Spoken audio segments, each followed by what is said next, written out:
ನಮಸ್ಕಾರ. ಇವತ್ತಿನ ವಿಡಿಯೋನಲ್ಲಿ ವೇರ್‌ಹೌಸ್‌ನಲ್ಲಿ ಹೇಗೆ ನಮ್ಮ ಮಲ್ಟಿಪಲ್ ಬ್ರಾಂಚಸ್‌ನ ಲಿಂಕ್ ಮಾಡ್ತೀವಿ ಅನ್ನೋದನ್ನ ಚೆಕ್ ಮಾಡೋಣ. ಸೊ ಇದೊಂದು ಆ್ಯಡ್ ಆನ್ ಪ್ಯಾಕೇಜ್ ಆಗಿರುತ್ತೆ. ಚೈನ್ ಫಾರ್ಮಸಿ ರನ್ ಮಾಡೋರು ಇದನ್ನ ಬೈ ಮಾಡಿರ್ತಾರೆ. ಸೊ ಹೆಡ್ ಆಫೀಸ್‌ನಿಂದ ಹೇಗೆ ನಾವು ನಮ್ಮ ಅದರ್ ಬ್ರಾಂಚಸ್‌ನ ಇಲ್ಲಿ ಲಿಂಕ್ ಮಾಡ್ತೀವಿ, ಅದಕ್ಕೆ ಮೋರ್ ವೇರ್‌ಹೌಸ್ ಆಪ್ಷನ್ನ ಕ್ಲಿಕ್ ಮಾಡ್ಕೊಳ್ಬೇಕು. ಸೊ ಇಲ್ಲಿ ಬ್ರಾಂಚ್ ಸ್ಟೋರ್ಸ್ ಆಪ್ಷನ್ನ ನಾವು ಕ್ಲಿಕ್ ಮಾಡ್ಕೊಳ್ಳೋದ್ರ ಮೂಲಕವಾಗಿ ಬ್ರಾಂಚ್ ಸ್ಟೋರ್‌ನ ಇಲ್ಲಿ ಲಿಂಕ್ ಮಾಡ್ಕೋಬೋದಾಗಿರುತ್ತೆ. ಸೊ ಇದು ಅಂದರೆ one hour means more than 2 ಸ್ಟೋರ್ನ ರನ್ ಮಾಡೋ ಒಂದು ಓನರ್ಗೆ ರಿಕ್ವೈರ್ಮೆಂಟ್ ಇರುತ್ತೆ ಇದು.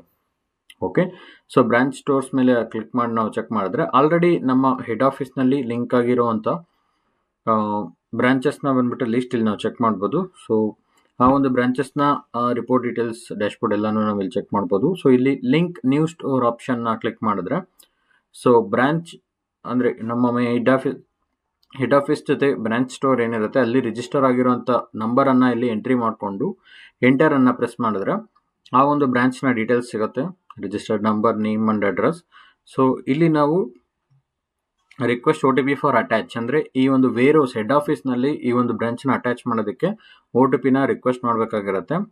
ಸೊ ಅದನ್ನು ಕ್ಲಿಕ್ ಮಾಡಿದಾಗ ನಮಗೆ ಬ್ರಾಂಚ್ ಸ್ಟೋರಿಗೆ ಅಂದರೆ ಚೈಲ್ಡ್ ಸ್ಟೋರ್ ಅಂತಲೂ ಹೇಳ್ತಾರೆ. ಸೊ ಅಲ್ಲಿಗೆ ರಿಜಿಸ್ಟರ್ ಆಗಿರೋ ಮೊಬೈಲ್ ಮತ್ತು ಮೇಲಿಗೆ OTP ಹೋಗುತ್ತೆ, ಅದನ್ನ ವೆರಿಫೈ ಮಾಡ್ಕೋಬೋದು.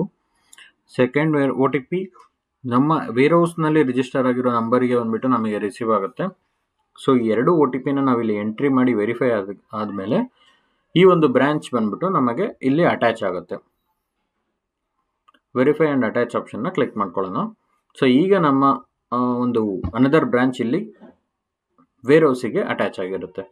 ಓಕೆ, ಇನ್ ಅದರ್ ಕೇಸ್ ನಾವೊಂದು ಆ ಒಂದು ಬ್ರಾಂಚನ್ನು ಡಿಟ್ಯಾಚ್ ಮಾಡಬೇಕು ಅಂದರೆ ಇಲ್ಲಿಂದ ರಿಮೂವ್ ಮಾಡಬೇಕು ಅಂದರೆ ಸೇಮ್ ಯಾವ ಬ್ರಾಂಚನ್ನು ನಾವು ರಿಮೂವ್ ಮಾಡಬೇಕು ಅದರ ಮೇಲೆ ಕ್ಲಿಕ್ ಮಾಡಿ ರಿಕ್ವೆಸ್ಟ್ OTP ಫಾರ್ ಡಿಟ್ಯಾಚ್ ಆಪ್ಷನ್ನ ಕ್ಲಿಕ್ ಮಾಡಿದ್ರೆ ದ ಸೇಮ್ ಪ್ರೋಸೆಸ್ ವೆರಿಫಿಕೇಶನ್ ಆದಮೇಲೆ ಸೊ ಇಲ್ಲಿಂದ ನಾವು ಡಿಟ್ಯಾಚ್ ಮಾಡ್ಬೋದು, ಅಂದರೆ ಈ ಒಂದು ಬ್ರಾಂಚನ್ನು ವೇರ್‌ಹೌಸಿಂದ ರಿಮೂವ್ ಮಾಡ್ಬೋದು. ಸೊ ಅದಕ್ಕೂ ಬಂದ್ಬಿಟ್ಟು OTP ಪ್ರೋಸೆಸ್ನೇ ಫಾಲೋ ಮಾಡಬೇಕಾಗತ್ತೆ.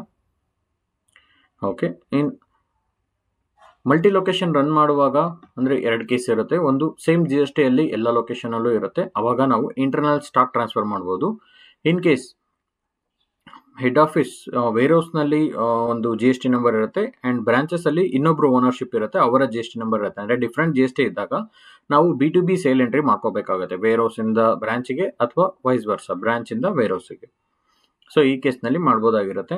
And branch to branches to ಕೂಡ ನಾವು ನಾನ್ ಮೂವಿಂಗ್ ಐಟಮ್ಸ್ ಇತ್ತು ಅಂದರೆ ಎಲ್ಲಿ ಮೂವಿಂಗ್ ಜಾಸ್ತಿ ಇದೆ ಅದನ್ನ ಚೆಕ್ ಮಾಡಿ ನಾವು ಮೂವ್ ಮಾಡ್ಬೋದಾಗಿರುತ್ತೆ.